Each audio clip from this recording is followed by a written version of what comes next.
Welcome to the Mindset Architect podcast, where it's all about creating the life you want, the business you want, and making a real difference. Join us in unlocking the code to true success. And now your host, Tony Caliendo, Master Coach with Rethink Coaching. Welcome to the Mindset Architect Podcast, episode number 101. I'm Tony Caliendo, Master Coach here at Rethink Coaching. And as always, I want to thank you for sharing your time with me. Time truly is our greatest asset, and the fact that you're willing to share your time with me truly does mean a great deal. So welcome.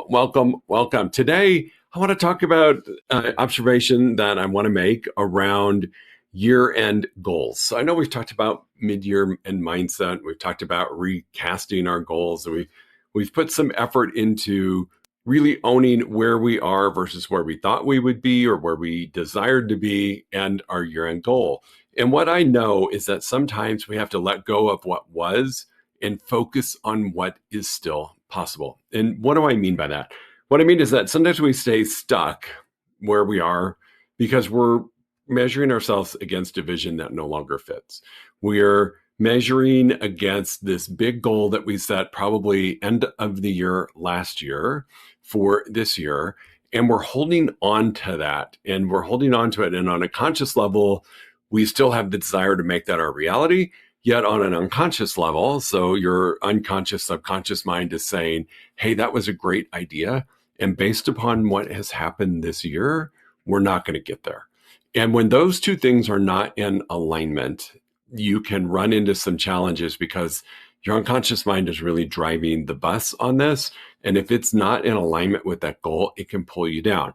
So an easy or a quick trick to work around this is to really just think about reframing and looking at your year-end goal differently. So I've been doing this for a long time with coaching and working with entrepreneurs, and stuff happens, right, between when we set goal and where we are. And what I know to be true is that we're driven and we have a desire to still get to that goal, yet we've got to do some mindset hacks to help us release and to get there. So for me, if I'm ever behind in goal, which happens, right, I set really aggressive goals for myself, for my company, and for those around me. And when I get behind in them, I tend to look at where I am versus this year-end total goal, all right? And that can be a smidge overwhelming because my brain goes into this place of we're at too big of a gap between where I am and where I thought I'd be at the end of the year. There's this huge gap or this huge canyon that I can't traverse across to get to goal. And when you have those moments of doubt around that, you can start to drift further and further and further away from the possibility of actually getting to that goal. So I want to talk about a few things today that if you're in that situation and you've looked at your mid-year and you've recast your goals and you've looked at it and yet you're still feeling stuck, like we've been in this for a couple more weeks after we did our mid-year, and we're still not making the progress that we would like to make to get to that year-end goal. Here's 7 things that you can do to help you release that and get back on track or get moving forward and start gaining momentum. Number 1, I would say to do is really important, and that's release the judgment, not the goal. So falling behind doesn't make you a failure. It happens, right? It just means that that current strategy that you had may not be working. That's all it means. Or it could mean you didn't show up at a level 8, 9, or 10. And if you don't show up at an 8, 9, or 10, how do you expect to get to 100% of your goal? I always say this with clients. If we just break it down to simple math and percentages, if I show up at a level 5, if I'm playing at a level 5 in my strategies that I've set to get to my goal, out of a scale of 0 to 10, I'm a 5. That's 50%. I can almost with certainty have that person take their goal, multiply by 50%, and it is about 90% of the time, it is what they're actually experiencing. They're at 50% of goal. I always find it amusing when we have a goal that is based upon us showing up at a high level and we show up at a lower level, yet we expect the results to be that of somebody who would have shown up at a higher level. So I'd say take a step back and look at your strategies and find which ones you're resisting. Find which ones that you maybe have a limiting belief around or that you are really struggling with, and really look at those. What could you do differently? Do you need to call a coach? Do you need to go to a peer? Do you need to do some work on your beliefs that that strategy will work for you? And maybe you find somebody who's doing that strategy that it's working really well for, not to compare yourself against, yet to show that that creates a possibility or that still is a viable option. Usually when you can see somebody else doing something in the way that you want to do it, it eases the brain to say, hey, you know what, it is possible because somebody else is already doing it. So release the judgment, not your goal. Really take a step back and look at the current strategy you're doing, and then really be honest with yourself and ask, how am I showing up? Because most of the time it's not the strategy that's not working. It's you that's not working the strategy. And that is a critical difference. However, if you are working the strategy and you're not getting the goal, that's still a challenge, right? Or it's still an opportunity for us. If that's happening to you, just step back and do an energy audit. Where are you feeling maybe burnt out or distracted, or maybe you've overcommitted this year based upon things that are happening in your life and your family and your surrounding? And, take a peek at that and ask yourself, where could I re-engage? What's really causing the burnout? What's really causing all of the distractions? And get real about those things and ask yourself how you can eliminate it. For me, when I'm feeling burned out, it's really just a symptom of not letting my brain take a rest. It's not because of all the activities. It's not because of maybe all the no's that I'm getting from my prospecting. It's really just because I haven't given my brain a moment to just relax and reset. And that causes burnout because you feel like you're just on this constant quest for forward, when your brain is really just asking you to give it a minute to rest and to recalibrate. So release the judgment, not the goal. Take a peek. If you are not, it's not the strategy, it's you.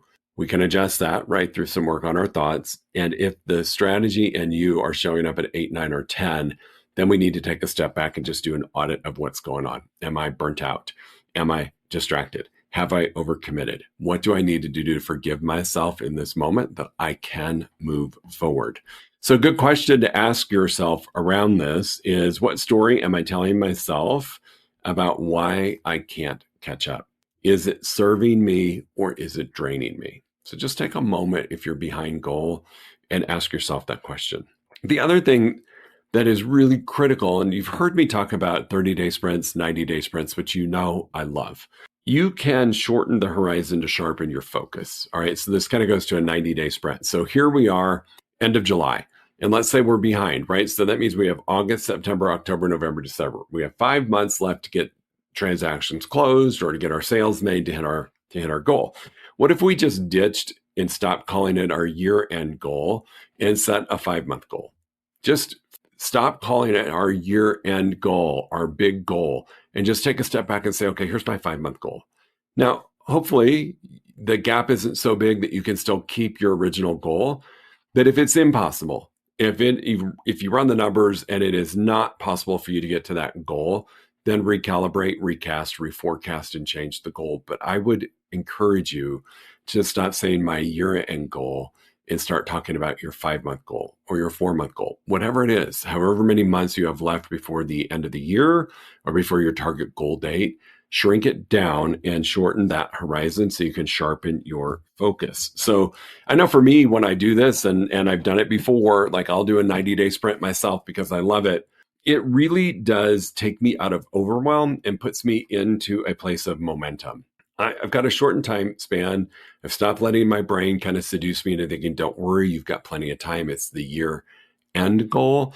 And I started looking at it as a 90-day or a 5-month or whatever it needed to be. That to me helps me really zoom in and focus on those 5 months and create some strategies or some games or some benchmarks that I could aim towards over the next 5 months. So maybe I want to have a September surge, right? So I know I need to start working on that now to have those results in September. Maybe I want to have a Q4 comeback plan. Whatever works for you to create little hacks and ways to engage yourself in breaking through the stall out that you might be experiencing, do it. 90-day sprint, 30-day sprint. You might have, if we've got 5 months left, you might do 5 30-day sprints.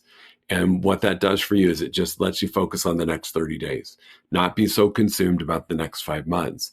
Do whatever you need to do. September surge, Q4 comeback, 30-day sprints, whatever that is. For me, the short term works really, really well. It condenses my timeline and it shrinks the goal, right? I go from this big goal that I want to hit at the end of 5 months to a smaller, more manageable, more digestible goal of the next 30 days. So ask yourself, if you only had X amount of months, so let's say it's 5. If I only had 5 months to make meaningful progress, what would I stop doing immediately? And I think that's a really important question to ask yourself on this journey to getting back on track for your goals. So what would I do, right? What would I stop doing immediately that would allow myself to get back on track? Really, really important. So shrink, set some marks along the way that you can reach, right? Set some goals, gamify it if you need to, 30-day sprint, 90-day sprint, September surge, Q4 comeback, whatever that needs to be to create a new thought and new encouragement to get you to goal. The number 3 thing that I think is really important, when you've fallen short of goal, chances are you've lost sight of your why. You've lost sight of why am I doing this? So I'd say number 1, reconnect with your why. And for me, I talk about this all the time. My why is based on impact it has on me, impact it has on my family and friends. They're in the same bucket for me. Impact on my team and impact on my legacy. And I reconnect with my why often. I really sit with it and think about what would happen if I didn't hit my goal, to that commitment I've made to myself, to that commitment I made to my family and friends, to that commitment I made to my legacy, commitment to my team. I really sit with that and I reconnect. If for some reason your why has changed, and it can change, and it is no longer compelling or no longer enough of what you need to motivate you to move forward in times that you don't feel like making the move, then I would say revisit and pivot and change your why. Doesn't happen that often that we need to change our why. A lot of times when I'm coaching a client and they tell me that their why has changed, I really challenge it because I'm not so sure their why has changed as much as their motivation has. And their way of giving themselves permission to lessen the goal because that old why isn't important. I don't believe our why changes often. So I hesitate to say to change it.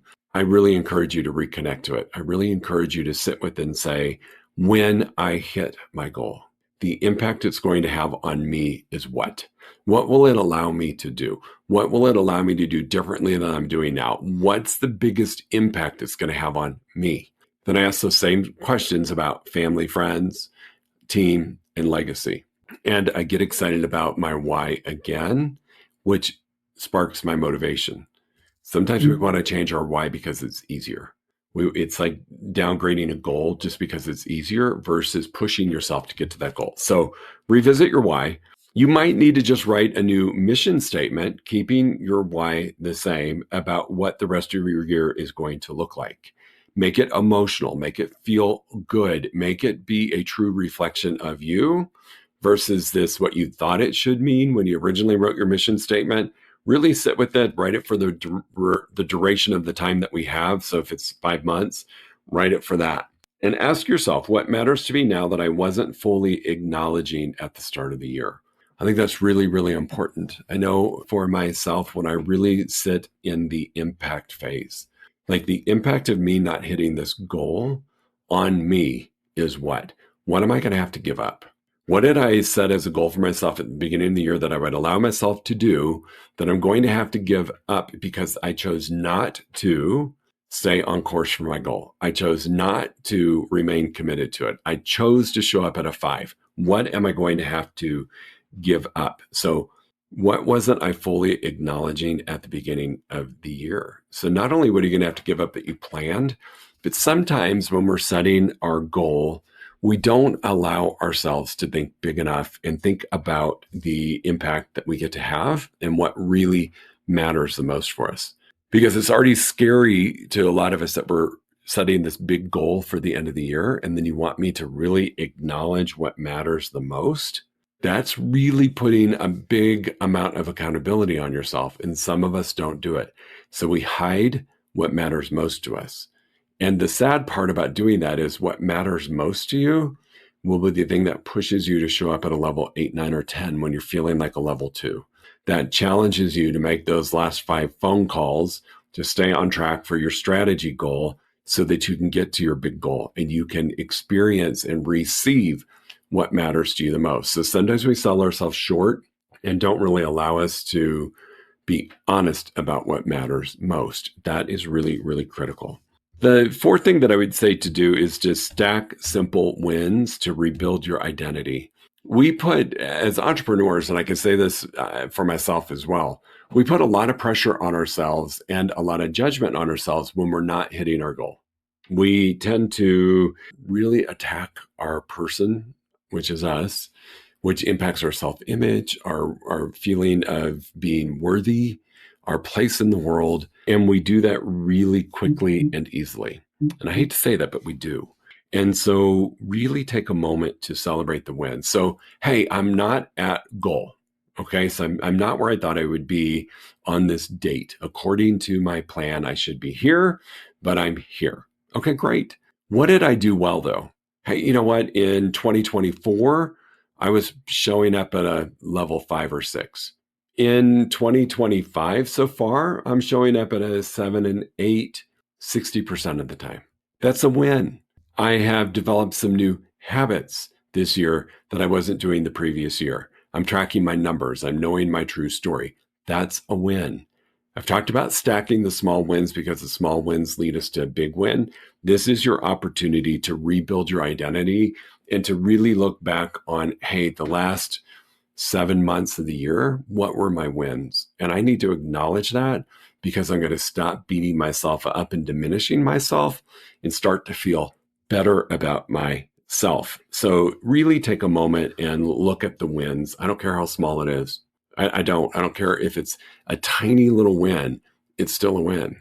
And when you acknowledge it, you release the feel-good hormones in your body, in your brain, and it really energetically changes you instead of focusing on the one thing you haven't done. I'm not at goal. Take a moment and pause and think about that. And ask yourself, hey, what's one win I can create in the next 7 days to prove to me, not to anybody else, to prove to me that I'm back in motion and I'm recommitted to my goal? What's one win I could create for myself? That might look like I showed up at a level 8 on average for the last 7 days. Last 7 days, I showed up as an 8. Some days I was a 10, some days a 9, some days a 7, averaged out to about an 8. That's a win. And you sit with that and think over the next 7 days, what do I want to create as the win, just to validate for myself that I'm back in. Number 5 is design your environment. Okay, this is really, really important. I, for myself, have to do certain things for certain tasks. So when I'm doing my lead generation, I really have to be aware of my environment. I have to make sure that the house music isn't playing in a distraction to me in the background, so I start singing a song in my head, or that the laundry's not going, or that there's not outdoor yard activity, whatever it is. I really have to control my environment when I'm doing lead gen and create this vacuum for myself that I don't get notifications. If I'm wearing my Apple Watch, I take it off. If I'm using my cell phone to do my lead generation, I turn off all notifications. I really create that environment that I need to be in. So really take a peek and say, what does my environment support? Am I removing distractions? And one of my distractions can be, if I'm at the office, people coming in with a got a minutes or people wanting to talk. I have to really create the expectation with those around me to say, for the next hour, unless there is a national emergency, I am not available. Don't knock. Don't think it's important. Don't whatever. It can wait. It can wait. I've committed to this. So really work on your environment to make sure that it's supporting you in the activities that you're doing to get to your goal. Ask yourself, is your current environment reminding me of what I haven't done, or is it inspiring me towards what is still possible? I think that's really important. A couple things, that I do for inspiration, right? I don't want to do my journaling at the same place I do my lead generation. It's a different energy.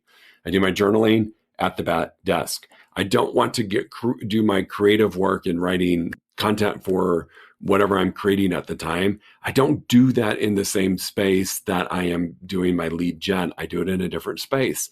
I really honor that different activities require different environment, different energy, and I create that. I know when I sit here and I'm doing this, I'm either doing a podcast or I'm doing my lead gen. This is where I sit to do it. All right. Some people are like, well, they're two different energies. They are, but I realize when my camera's on and I'm recording, I'm at my podcast and it shifts my mindset. So ask yourself about your current environment. Is it supporting you? Yes or no? The other thing that I love doing, and this is the sixth thing that I would say to do, is travel. Do some time travel with your future self. I've shared this with you before, and we just don't do it enough. We don't live in our future. We live in our now or our past. What we didn't do, what we should have done, what we could have done. We don't live in the future. And what I like about living in the future is it's a mind hack. Your brain will actually believe when you're living in the future that the task is done. It does a couple things that allows it to realize it's possible, and it will start working with you versus against you. Because when it sees it's possible, it doesn't view the activities as danger anymore. It views them as, well, of course, that's what we need to do to get to what I know is possible. So spending some time in that future. For instance, if you are doing a 30-day sprint, write a note to yourself on day 30. Hey, today's the 30th day of my 30-day sprint. This is what I achieved. This is what the impact has been. You live as if it's already done and you've been successful. That changes that makeup of the brain to go, I know where I'm going. I know what we're going to get to. I know the end result. And I know these strategies now are really important to get me there. I'm going to stop fighting them. And I'm going to join you in the march towards your goal. Future time is really, really important. So if you were proud of how you finished the 30-day sprint, the 90-day sprint, the year, the 5 months, whatever it is that you choose to do, what choices would I have to make starting now to make that my reality? The last thing I'm going to say is, sometimes we hide our goals in a very private place. Like, I don't really want to share this with somebody in case they don't get to goal. And that really is taking some power away from you. So the last thing I would say that you should do is you should share your goal and make it public and make it powerful. There is an energy about when I share my goals publicly, and I share it with my coach. I have a couple coaches, so I'm always sharing what I expect with my coaches because it's a level of accountability, but it's also, for me, is I'm taking it as a declaration. This is what I am going to do versus me saying, well, I'm the only one that knows. And so I didn't make goal. It's not a big deal. I'm not letting anybody down. You're letting yourself down, but you're also letting yourself off the hook.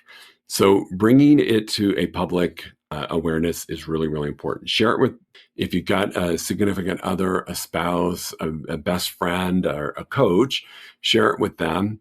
And occasionally, like weekly, share how you're doing. That level of accountability publicly is a game changer. Set your reboot goal. Hey, you know what? For the duration of the year, what I'm doing is I've set a series of 5 30-day sprints, or I'm doing 2 90-day sprints, or whatever it is that you're doing. Share that publicly. Let whoever needs to know about your reboot know so that you can't shrink back into silence and say, well, I'm the only one that would have known that I didn't hit my goals, so it's not that big of a deal. It's a big deal. Take it public. It changes the energy around it. So I'm going to ask you now, if you are someone who is not hitting the goal that you thought you were going to hit or you forecast for yourself for this year or whatever time period you're working in, to really just take a look and reassess. I'm a huge fan of shrunken timelines. And that's the number one thing that I would say to do is break it down to manageable chunks. So I hope this helps you out. We've all been in this situation where we've set an aggressive goal and we've experienced things have happened throughout the year that maybe we weren't planning on, we weren't expecting, a shift in the market, a shift in interest, a shift in leadership, whatever it is that maybe has had an impact and you've allowed it to impact you and how you show up. This is your chance. I say this all the time. You have a choice. The last portion of your year is going to be written. The question is, who's writing the story? Are you going to pick up the pen and write your own story? Or are you just going to allow it to unfold by a wing and a prayer and hope and give your power away?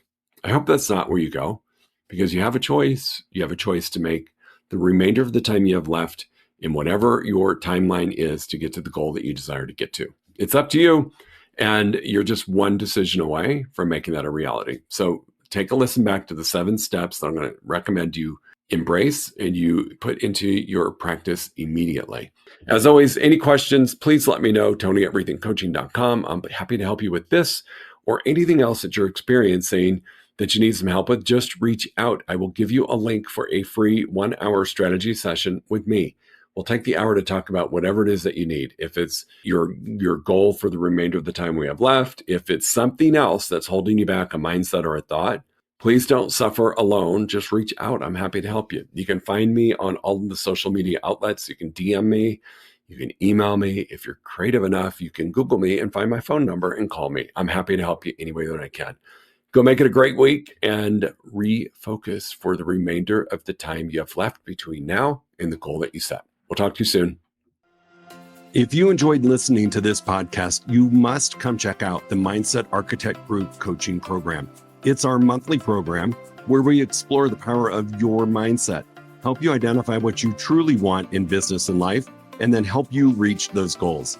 Come check us out at rethinkcoaching.com/group-program. That's rethinkcoaching.com/group-program. We'll see you there.